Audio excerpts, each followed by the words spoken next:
Ike Moroe is an ANC NEC member. He joins me now. You've heard all of those words from Carl Niehaus. Lots of things about discipline and indiscipline, the fact that the one organization is not as legitimate as the other. What is your immediate reaction to what Carl Niehaus said? Ike, can you hear me? Oh, yeah. No, I'm not an ANC NEC member. Oh, I'm sorry. My apologies. I've got NEC member Ike Moroe. Nevertheless, tell me what your response is to what Carl Niehaus said. I think the officials of the disbanded MKMVA are disingenuous in their line of thinking. You see, one has been a member of committees which have been established since 2016 in attempts to try and unite, the two structures.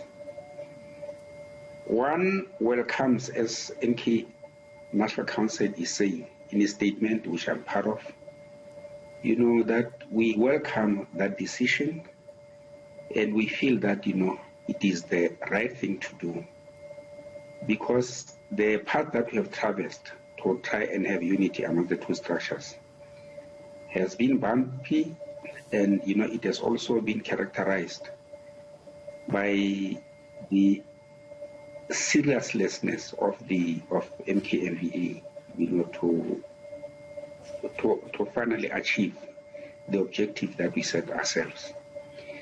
You will remember that in 2017, when we were supposed to go to conference together, when issues were raised about the database in which 60% of people who attended their conference were not bona fide ANC members, MK members, they just went ahead with that conference to the point that the department, even today, still has, a negative finding by the Attorney General, in which it was established that indeed most of the people who attended that conference had no business, to be there. Let me interrupt you. So, to be clear, the MKMVA had fake Mkonto members. Is that what you're saying at that conference? They were not legitimate? Yeah, without any doubt. We even, collated a document which we took to the officials of the eNCA then, when Comrade Gwede was still the Secretary General of the eNCA, in which we demonstrated beyond any reasonable doubt that the majority of people who attended that conference were not bona fide ANC MK members. So what should happen next?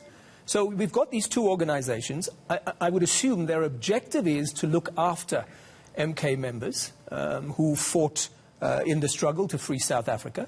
What exactly is happening right now? Why is it all so politicized? Why can't people work together to do what the primary objective is? At the moment, where one is seated, there's no MK National Council, there's no MKMVA. They've been both disbanded.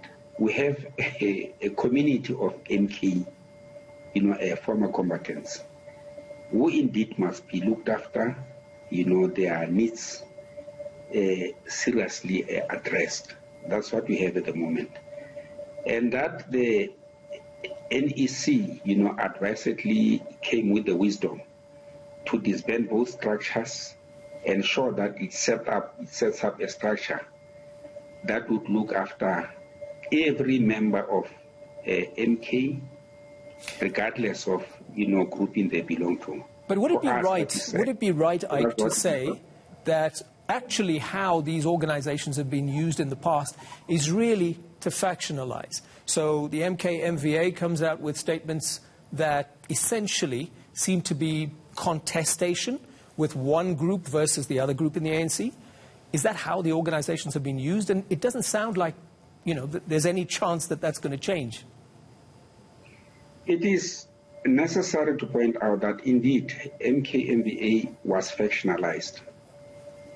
Highly so, you could see with the role that they've been playing in the ANC. Like, for instance,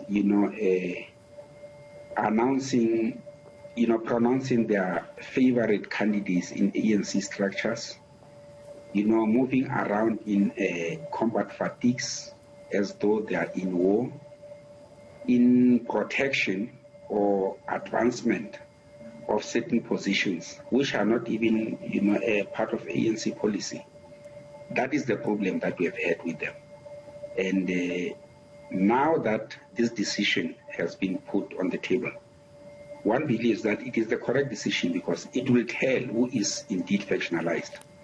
When we accept that decision to say that, let the veterans of MK, senior commanders come on board to lead this unity process, we are simply saying that we don't have any political interest in the whole thing, but we don't have any factional political interest, but indeed we have interest in seeing to it that the investment that MK is plays a proper role in the ANC, and that those members who are destitute of MK should be looked after, through various, government tools that the ANC has established, that the ANC-led government has established. Thank you very much for your time. Ike Moroe, obviously we'll need to watch this space to understand what exactly emerges now that does protect the interests of the former combatants who were part of